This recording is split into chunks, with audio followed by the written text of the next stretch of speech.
అన్నా క్యాంటీన్లు ఓపెన్ చేశారు. పేదలకు రూ. 5కి భోజనం అందిస్తున్నారు. ఈ యొక్క అన్నా క్యాంటీన్ మీకు ఎలా అనిపిస్తుంది?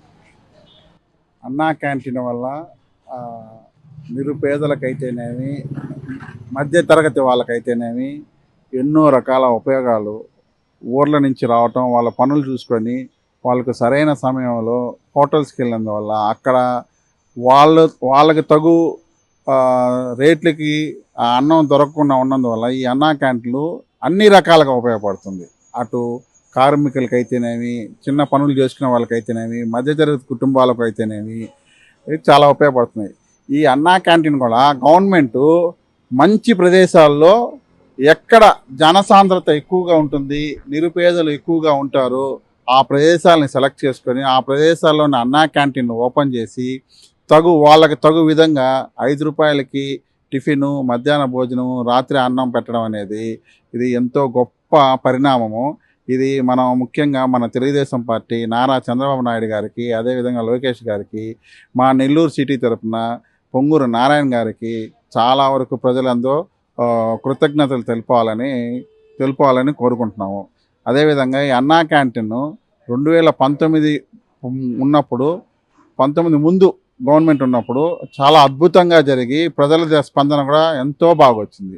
అదేవిధంగా ఇదే అన్నా క్యాంటీన్ లాగే అటు తమిళనాడులో కానీ కర్ణాటకలో కానీ ఆ ముందు గవర్నమెంట్లు పెట్టినప్పుడు తర్వాత వచ్చిన గవర్నమెంట్లు వాటిని కంటిన్యూ చేస్తూ వచ్చినాయి. వాళ్ళ పేరు మార్చుకోవడం లేదా అదే పేరుతో ఉండడం. కానీ మన ఆంధ్ర రాష్ట్రంలో ఆ నెక్స్ట్ వచ్చిన జగన్ గవర్నమెంట్ దాన్ని పూర్తిగా నిర్వినియోగం చేసేసింది. ఎట్లా అంటే నోటికాడ అన్నం తీసేసిన విధంగా ఎంత ఘోరమైన పరిస్థితులు తీసేసి వాట్లకి మళ్ళీ రంగులు మార్చి దానికి అదనంగా కొన్ని కోట్లు ఖర్చు పెట్టి వాళ్ళకి కాంట్రాక్ట్లు వచ్చే విధంగా అవి నిర్వినియోగంగా చేసి ఆ అన్నా క్యాంటీన్లు దేనికి పనికి రాకుండా 5 సంవత్సరాలు తుప్పు పట్టిపోయినట్టు చాలా అన్నా క్యాంటీన్లు అయితే బూజు పట్టిపోయి పాడుపడిపోయినాయి. సో ప్రజల డబ్బుని ఏ రకంగా వాళ్ళు దుర్వినియోగం చేశారనేది, ఏ రకంగా వాళ్ళు వాళ్ళ కాంట్రాక్ట్లు ఇచ్చుకొని వాళ్ళకి సులాభం కోసం చేశారనేది దీన్ని బట్టి ప్రజలందరూ తెలుసుకోవాలి. తిరిగి ఆమె అదృష్టం శాతం, ఆంధ్ర రాష్ట్ర అదృష్టం శాతం మళ్ళీ తెలుగుదేశం గవర్నమెంట్ వచ్చినందువల్ల వాళ్ళ సంక్షేమ పథకాల్లో ఈ అన్నా క్యాంటీన్ అనేది తిరిగి ఓపెన్ చేయటం ప్రజలకు ఎంతో సంతోషకరం. ప్రతి ఒక్కరికి ఎంతో ఆనందంగా ఉంది ఈరోజు అన్నా క్యాంటీన్లో పోయి తింటుంటే. ఉదాహరణకి నేను కూడా 2 సార్లు పోయి తిన్నాను. నిన్న ఆగస్టు 15 వాళ్ళు పెట్టి ఆ ఫుడ్ టేస్ట్ అంతా బాగుంది. ఇది అక్షయ పాత్ర వాళ్ళు సులాభం కోసమే చూసుకోరు. వాళ్ళకి ఎంత ఖర్చు అంతవరకే చూస్తున్నారు. దీంట్లో మన ప్రజల సైడ్ నుంచి వచ్చేది 3 పూట్లకి రూ. 15 అయితే రూ. 75 గవర్నమెంట్ సబ్సిడీ ఇస్తుంది. అంటే టోటల్గా ఒక పూటకి, ఒక రోజుకి 3 పూట్లకి రూ. 90 ఖర్చు అక్షయ పాత్ర వాళ్ళు పెట్టేది. సో దీనివల్ల ప్రజలు చాలా హర్షిస్తున్నారు, సంతోషపడుతున్నారు.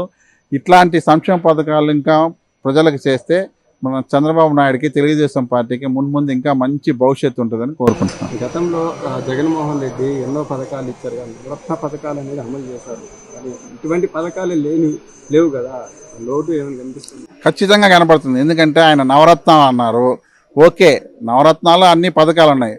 నువ్వు 100% చెప్పినోడివి నవరత్నాల్లో నువ్వు ఎంత పర్సెంట్ ఇస్తున్నావు అనేది క్రమక్రమేణా ప్రజలకు తెలుసుకుంటూ వచ్చారు. మొదట్లో ఏమన్నారు, ఉదాహరణకి మనం అమ్మఒడి తీసుకుంటాం. అమ్మఒడి 15,000 అన్నారు. వాళ్ళ భార్యే చాలా ప్రచారకాలని చెప్పింది.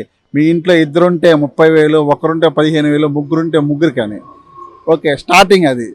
కానీ దాని అమలుకి వచ్చేతలకి 15,000 అన్నారు. అది నమ్ముకుందాం, సరే 15,000 ఒకరికే అన్నారు, సంతోషం. అంటే ఆమె చెప్పిన 2కి 3 పోయి ఒకరు అన్నారు. సరే ఒకరికన్నా 15 వస్తుందా అని చూస్తే 15,000 ఇచ్చినట్టే ఇచ్చి మళ్ళీ రూ. 1,000 వెనక్కి తీసుకున్నారు. ఆ రూ. 1,000 ఏంటంటే హౌస్ కీపింగ్ అంట ఆ స్కూల్లో వాళ్ళకి, అంటే 14,000 చేశారు. అదొక మిస్టేక్. మళ్ళీ నెక్స్ట్ ఇయర్ వచ్చారా, నెక్స్ట్ ఇయర్ వచ్చిన తర్వాత 14,000 చేసేసి 13,000 చేశారు. అంటే మళ్ళీ ఇంకొక 1,000 తగ్గించారు.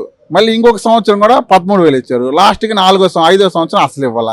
దీన్ని బట్టి ఆయన పెట్టిన పథకాలు ఎంతవరకు అందినాయి జనాలకి, దాంట్లో కూడా 100% అలా 90% వాళ్ళు తీసుకునే డబ్బు 10% వరకే ప్రజలకు ఇచ్చారు. ఇది మొదట్లో ప్రజలకి చాలా వరకు తెలియలే. క్రమక్రమేణా 1 సంవత్సరం 2 సంవత్సరాలు అయిన తర్వాత ఇదే పథకం రైతులకు సంబంధించింది అయితే కానీ అది తర్వాత వేరే వాళ్ళకి 18,500 యువతలకి మహిళలకి వేసేది కానీ ఇవన్నీ కూడా క్రమక్రమేణా ఫస్ట్ ఏంటంటే చాలా మందికి ఇస్తున్నారు అనుకుని అందరూ బాగా ఉన్నారు. అది ఎంతమందికి వస్తుంది ఏందనేది తెలిసే కొద్దీ దాని బండారం బయటపడిపోయింది. అదేవిధంగా స్టోర్కి సంబంధించింది కూడా, స్టోర్లో ఫస్ట్ అన్ని రంజాన్ కానుక తీశారు, క్రిస్టియన్స్ తీశారు, సంక్రాంతి ఇవన్నీ తీసేసి సెంట్రల్ గవర్నమెంట్ ఇచ్చే రైస్తో కలుపుకొనియకుండా సెంట్రల్ గవర్నమెంట్ ఇచ్చేది వీళ్ళిచ్చి వీళ్ళ స్టేట్ డబ్బులు వీళ్ళు తినేశారు. సో వీటన్నిటి వల్ల ప్రజలు మొదట తెలుసుకోకుండా క్రమక్రమేణా తెలుసుకొని అతనికి చేయాల్సిన రీతిలో తగు రీతిలో బుద్ధి చెప్పారు.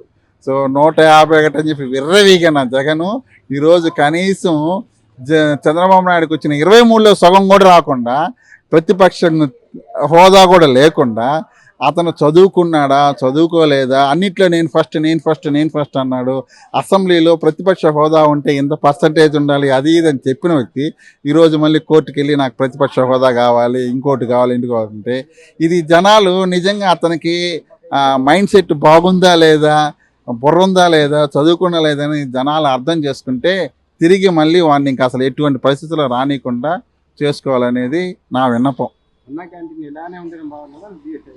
అన్నా క్యాంటీన్ ఇలానే ఉంటే బాగుంటుంది.